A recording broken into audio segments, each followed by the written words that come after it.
akan berikan pada hari ini ya, masih terkait dengan harga pokok juga ya. Nah, di sini Bapak akan memberikan materinya penetapan harga pokok untuk persediaan ya. Dan capaian pembelajaran Bapak apa namanya memahami dulu pengertian penetapan harga pokok ya, rumusan-rumusan itu ya. Nah, kemarin kita sudah membahas mengenai penilaian persediaan ya, FIFO, tanggal atau periode. Nah, fungsinya apa sih ini? Menentukan nilai persediaan akhir. Nah, biasanya ini dilakukan ya pada perusahaan ini pada saat stok opnam. Nah, stok opnam ini uniknya apa? Kuantitinya ya, harganya. Biasanya kalau misalnya gudang itu jarang dimunculkan harganya ya. Jadi itu konfidensial internal ya. Gudang hanya tahu barangnya, berapa kuantitinya gitu ya. Akun berikutnya di sisi neraca di aset lancarnya. Anda pernah dengar kata-kata ini? Akun ini biaya dibayarin muka, prepaid expenses. Ada yang pernah belajar waktu di SMK atau SMEA dulu? Dulu Bapak SMEA ya. SMEA sekarang udah SMK. SMK itu bisa juga SMEA, bisa juga STM ya sekarang itu ya. Dulu Bapak SMEA, ada perbedaan SMEA sama SMA. Sekarang SMK. Kalau ada belajar SMK, ini kita akan melakukan penyesuaian. Kita lakukan laporan pada akhir periode, bisa tiap bulan contohnya. Nah, kita buat lagi ini yang ada terkait dengan SEO kantor ini, ya. Berarti kita masukkan ke bebannya, beban sewa. Nah, biar jelas. Oke, gitu. Ya, artinya di sini ada lagi. eh,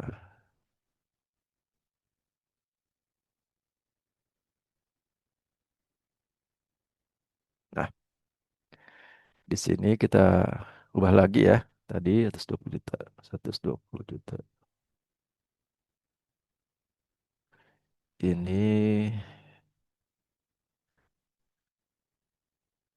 120 juta. Nah, kita akan dapati ya, kita proporsional ya sebulan ini jadi 10 juta.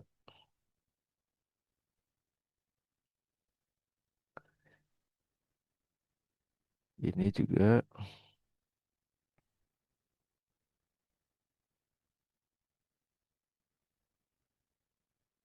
nah, artinya bahwa pada saat akhir periode Untuk zona awalnya itu debitnya sewa dibayar di muka 12 juta, ya, terus kreditnya itu kas 12 juta. ya, oke. Lalu penyesuaiannya Penyesuaiannya itu debitnya itu beban sewa 1 juta, kreditnya itu sewa dibayar di muka 1 juta. ya, good. Good answer. Sama tadi ya, Bapak terangkan ya. Contohnya apa? Jasa sudah berikan nih ya, misalnya ya servis gitu ya. Tapi belum dibayar gitu ya. Tapi pihak pelanggannya udah masa puas dengan apa yang diberikan jasa oleh tendernya itu. Tapi uang belum dikasih ini. Terus ada lagi bunga yang belum diterima gitu. Kita sudah menghitung nih bunganya berapa nih ke depannya. Tapi belum terima gitu. Oke. Cash ini jasa yang sudah diberikan belum dibayar. Artinya ini belum ada secara transaksional ya keuangan itu belum ada terjadi. Namun kita harus accrue dulu. Karena kita udah menyerahkan jasa ke pihak customernya. Ya, paham ya? Jadi servisnya jasa kita sudah berikan nih ke pelanggan atau customer, tapi uangnya belum.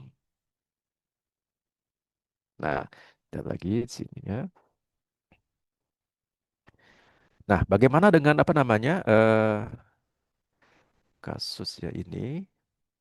Nah, Bapak lihat ya, di sini ada cara pencatatannya, penjurnalannya di sini. Tagihan ke pihak customernya kan, piutang. kita udah kenal, udah menyerahkan jasa ke pihak customernya. Dan kreditnya itu pendapatan,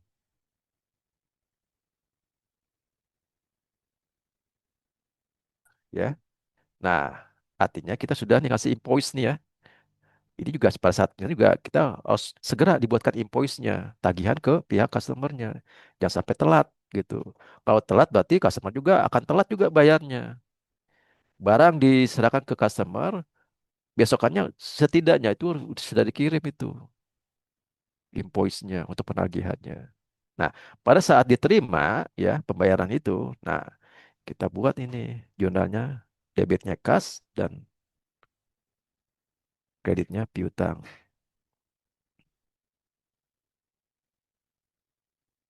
Paham? Ya. Nah, ini juga ada pendapatan yang masih harus diterima ya. Ini pendapatan yang sudah menjadi hak ya perusahaan tapi belum diterima kasnya. Nah, ini pendapatan ini bentuknya apa? Di posisi mana dia masukkan ini? Nah, ini ada literatur ya yang menjelaskan bahwa tunggu nah gini. Ini Bapak kasih contoh. Artinya di sini ada pendapatan yang harus di-accrue ya oleh eh, kita ya setelah kita memberikan jasa ke customer.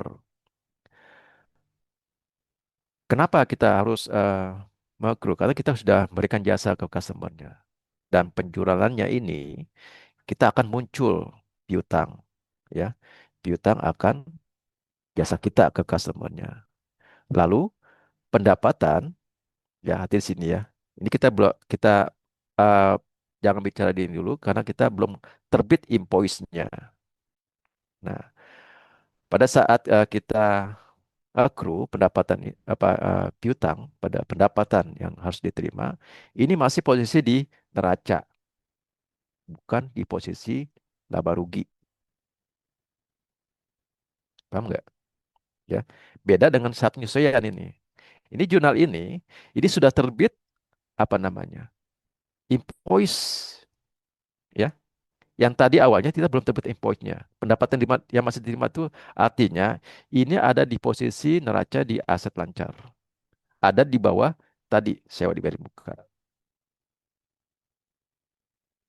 Paham ya?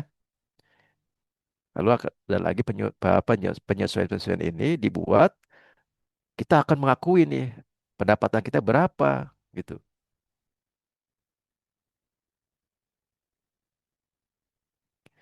Lalu pada saat diterima kasnya itu dari customer, kita akan terima sebesar berapa kasnya, lalu piutangnya akan kita berkurang. Ada pertanyaan nggak? Silakan. Pak kok hampir mirip dengan piutang dagang, Pak? Iya, hampir piutang dagang. Namun, piutang posisinya ada di atas kan? Di sini ada di bawah. Kenapa, Pak? Perbedaannya apa sih, Pak?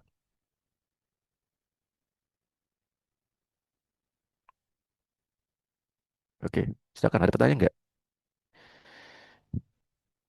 Memang kalau bisa dipikir kok bisa debit, kredit, terus pindah lagi kredit apa debitnya gitu ya. Di pencatatannya. Kita bicara ini ya.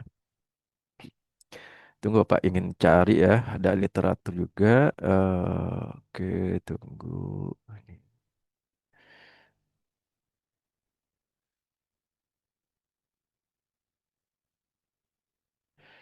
Oke, nih ada. Saya masih cari ya. Kalau Anda masih bingung juga, ini ada perusahaan. Oke.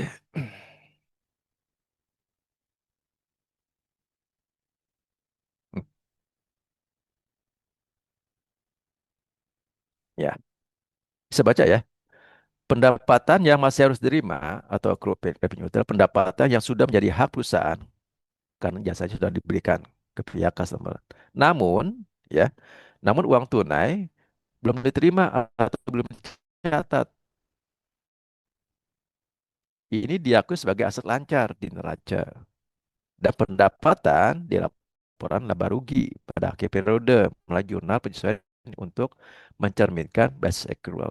Nah, tadi Bapak lihat ya, Bapak bilang tadi ada ini ya pencatatan di awalnya. Karena kita belum belum tahu nih kapan mau dibayarkan uangnya atas jasa kita. Ya, maksudnya terus pengakuannya pada akhir periode akuntansi meskipun kas belum diterima, namun harus diakui dulu pendapatan. Nah, contohnya bunga deposito dan lain sebagainya. Nah, pencatatan di awalnya ya, ini masuk ke debitnya piutang pendapatan pada aset lancar. Tadi ya, pendapatan itu. Kreditnya pendapatan laba rugi. Nah, perbedaan dengan piutang usaha ya, ini pendapatnya masih harus diterima ini biasa belum diterbitkan fakturnya atau invoice-nya. Hak tagihnya belum dibuat. Maka itu kita lakukan pendapatan yang masih diterima. Gini. Nah, contoh kasusnya, perusahaan memberikan jasa konsultasi senilai 5 juta pada tanggal 30 Desember. Namun pembayaran baru diterima pada bulan Januari. Nah, pada saat tanggal 31 Desember, ya, perusahaan tetap mencatat piutang jasa, pendapatan jasa. Artinya di sini kategorinya oh, bahwa piutang ini, pendapatan yang masih terima ini hampir sederajat dengan nilai piutangnya kita. Namun, beda dengan piutang usaha atau piutang dagang, piutang dagang atau piutang usaha itu sudah diterbitkan invoice-nya, surat-surat tagih-tagihnya sudah diterbitkan semuanya. Paham ya? Masih bingung?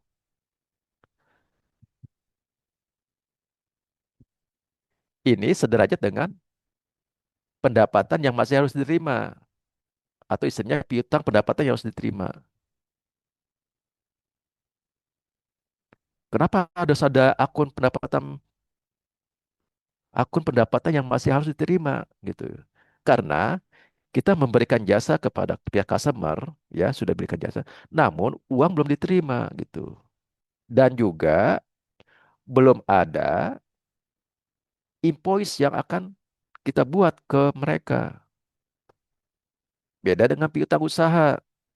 Piutang usaha udah ada invoice-nya, ya.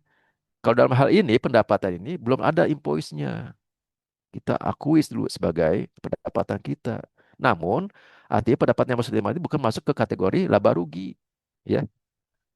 Masuk ke akun neraca, akun asetnya, aset lancar. Paham ya? Jangan saya bingung. Bapak juga kelihatannya geleng-geleng bingung nih. Tengku Imam Malik. Dibikin jangan bikin kayak dibolak-balik ya begini aja. Emang akunnya ada, akun yang ada ini. Namun kita familiar dengan piutang, ya. Kalau pendapatan ini akunnya memang ada, namun jarang digunakan. Biasanya orang udah melakukan apa namanya pemberian jasa ke pihak lain kan udah langsung terbit invoice-nya ya. Namun karena dia lupa, mungkin belum ada kesepakatan di awalnya, mungkin ada lagi apa namanya jasa-jasa yang lainnya gitu ya. Ya dinunggu itu ya. Bagaimana kalau itu kan nggak mungkin sampai 1 bulan kan biasanya kan? Dia nunggu sampai berapa jasa yang udah berikan baru kita dapat invoice. Nggak. Itu bagus juga ya karena kita satu satu kali kerja aja kita udah dapat apa namanya jasa dari mereka uangnya ya, terutama uang. Nah di sini karena dia menunggu satu periode ini belum ada juga ini, jadi masih nunggu. Bagaimana dengan kesepakatan awalnya untuk melakukan jasanya itu. Nah di sini ada akun yang relevan untuk hal ini, pendapatan yang masih diterima ini. Ya, tadi ada biaya dibayar muka, ini pendapatnya masih harus diterima ini mengaccrue revenue-nya. Jadi pendapatan kita udah akui. Namun di sisi debitnya, aset lancar itu bukan artinya piutang, artinya pendapatnya masih harus diterima.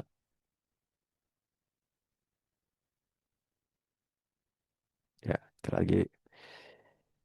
Nah, ini tadi ya contohnya ini. Nah, di sini piutang di sini artinya sini ya itu pendapatan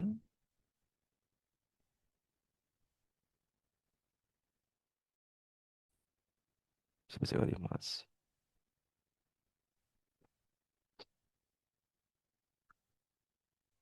Nih pengertian piutangnya. Bukan piutang usaha ya. Ingat ya, ini bukan piutang usaha. Piutang usaha posisi di sini kategorinya bukan pendapatan yang masih diterima. Kita ada akun-akun lagi yang sejenis. Namun posisi kan kalau piutang usaha kan berarti setelah kas dan setara kas ya, kalau piutang usaha. Kalau di sini setelah tadi biaya sewa yang dibayar dibuka itu di bawahnya itu. Jauh kan jaraknya itu. Di sini. Di sini piutang artinya sini pendapatan yang masih harus diterima di posisi di neraca aset lancarnya gitu. Kita sudah mengakui pendapatan. Namun kok ada pendapatan yang masih diterima Pak? Kenapa nggak piutang aja gitu Pak ya? Kenapa tadi Bapak bilang tadi? Belum diterbitkan invoice-nya. Penagihan belum ada.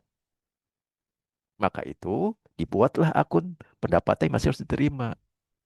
Nanti setelah invoice terbit, ya, ini akan berbalik. Ya, ini. Oke. Ini catatan. Ya.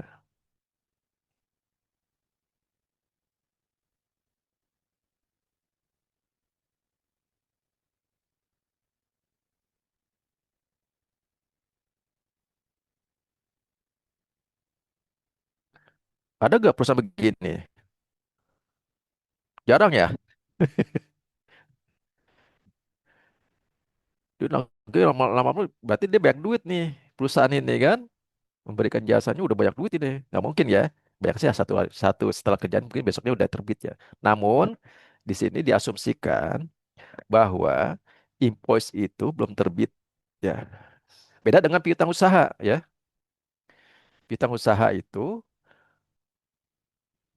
sudah terbit ya. Nah, ya nanti akan lagi timbul jurnalnya, jurnal penyesuaian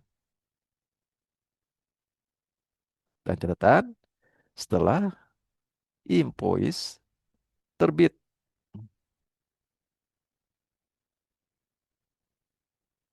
Bagaimana jurnalnya? Ini masuk ke SLDP. piutang atau dagang sebesar, Pak, kebanyakan jurnal nih Pak, bingung Pak gitu ya. Kadang-kadang gitu ya. Emang gini pencatatannya. Kita lihat dari apa namanya konteks ya, konteks dari transaksi bagaimana bunyinya. Nah, ini di akuntansi begini pencatatan. Apa? Grade-nya? Pendapatan yang di atas ini. Ini aja. Bapak akan copy paste aja. Iya, yang masih diterima. Nah, kita akan balik ini. Karena kita udah tahunya terbitnya invoice-nya. Nah, sebesar 5 juta. Nah, ini dengan kategori dia sampai akhir periode belum bikin juga gitu ya, belum terbit juga. Lagi masih nunggu nih. Mungkin dulu waktu sepakat awalnya mungkin ada pekerjaan-pekerjaan yang belum selesai gitu ya. Ada penambahan-penambahan. Namun yang pekerjaan awalnya sudah contohnya ada sepakatan tiga pekerjaan. Satu selesai nih ya. Satu selesai tapi nunggunya lama nih. Jadi artinya dari kesepakatan itu nanti semua pekerjaan kita akan bayar apabila pekerjaan itu selesai semua gitu. Awalnya jasa satu udah selesai ya, nunggu lagi nih apa yang yang mau dikerjakan lagi nih customernya gitu ya. Nunggu nunggu akhirnya tiba-tiba udah akhir periode gitu ya. Udah pembuatan laporan. Nah, kita ngaku ini awalnya gitu. Kita belum ada apa-apa ya, cuman belum ada terbit invoice-nya. Kontrak udah dibuat, tapi invoice belum terbit gitu. Penagihan belum ada. Inilah kita buat ini. Beda hal dengan kita udah terbit nih invoice ini. Nyata, wah Pak udah tidak ada lagi Pak, udah oke. Dari customer bilang, Pak, oke Pak, nggak apa-apa. Ini dulu Pak, kerjaan Pak. Nah, kita bikin invoice-nya. Ini sudah habis pembahasan kita ya. Artinya semuanya dari topik yang di atas itu penilaian udah ada ya awal sebelum pivotnya pencatatannya itu ada intinya ada periodic versus perpetual bagaimana Anda lihat ya lalu data persediaannya nilai stok akhirnya dan prepaid expand yang tadi biaya di muka itu dibayar dulu jadi bukan bertahap penyelesaiannya itu kesimpulannya itu di accrual revenue tadi ya pendapatan yang masuk terima itu jadi hak ya tapi belum terima kenapa belum diterbitkan invoice-nya kita akunnya bukan piutang usaha loh kita harus menyangkutkan pendapatnya masih harus diterima. Setelah terbit invoice, kita buat itu akunnya, piutang usaha. Baik, ada selesai.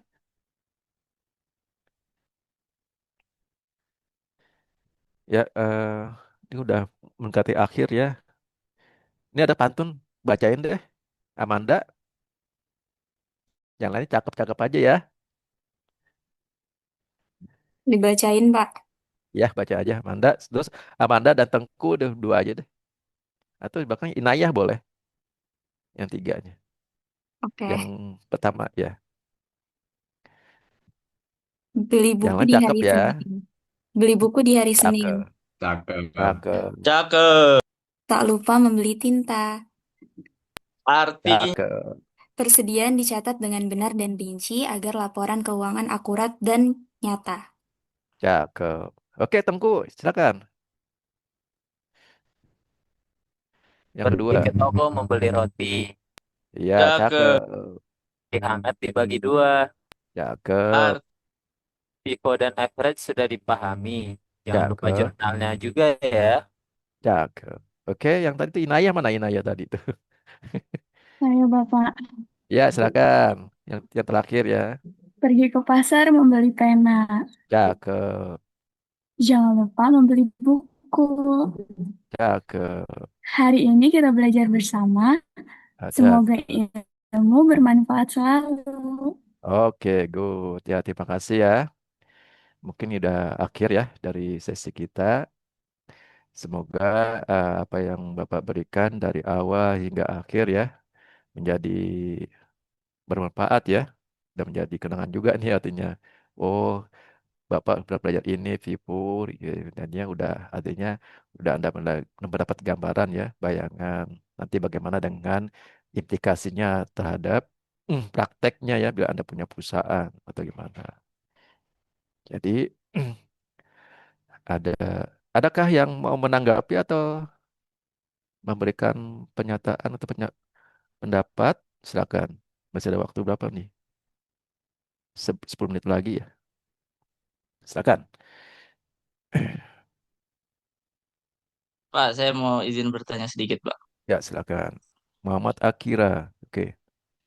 Kalau pembayaran diterima di muka itu apakah hampir sama dengan eh pembayaran diterima di muka ya? Ah, Iya. Itu hampir sama nggak dengan apa penerimaan diterima di muka apa pendapatan. apa tadi? Pendapatan Pendapatan diterima. diterima di muka. Apakah Iya. sama, Pak? Atau ada yang berbeda? Oke. Penerimaan berarti ada di sisi apa dapatnya di sisi customernya. Kita dikasih uang ya. DP lah contohnya gitu ya. Nah, bagaimana ada yang bisa jawab gak? Coba Pak jawab nih. Penerimaan di muka gitu ya. Oke, siapa yang ada yang bisa jawab gak? Pak, apalagi Pak? Makhluk apa lagi nih Pak ya? Oke, kalau nggak ada jawab kita. Jadi penerimaan di muka itu artinya bersumber dari customer nih ya. Customer sudah wanti-wanti nih kalau misalnya saya nggak sekarang bayar nanti ini akan habis nih barangnya nih stoknya ya. Nah akhirnya dia lakukan penerimaan apa pembayaran ke kita nih ya sebagai vendornya distributornya. Nah artinya ada pembayaran DP-nya contohnya 50% dulu Pak ya atau mungkin 10% dah sebagai terjadi aja Pak gitu ya. Buka. Nah, bagaimana di posisi laporan keuangannya? Ya, tadi kita lihat tadi udah belajar ya, pendapatan yang harus diterima itu ada posisi di aset lancar. Kalau penerimaan dibayar muka, itu ada posisi di mana? Liabilities atau utang. Ya, paham ya? Itu ada liabilities, bukan di aset lagi itu. Ada di utang. Karena kita sudah diklaim sama pihak customer-nya bahwa kita punya utang ya. Kalau itu barang nggak jadi, kan kita udah ada utang ya ke pihak customer-nya kan. Gitu. Jadi penerimaan kita itu belum terjadi ya, belum terjadi pembuatan atau penyerahan barang atau apa namanya penyerahan jasa kita ke customer. Nah, kita artinya customer ini sudah mengikat diri nih, mengikat ke pihak distributornya. Pak, saya bayar DP dulu Pak ya. Oke, atas apa nih jatuh itu? Paham ya? Gimana Akbar? Terima kasih Bapak. Oke, ya. Paham. Sudah yang lain? Silakan.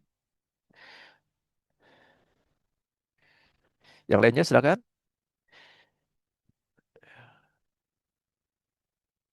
Nanti ini slide-nya Bapak akan kirim ke Amanda ya. Nanti bisa di-sharing. Eh,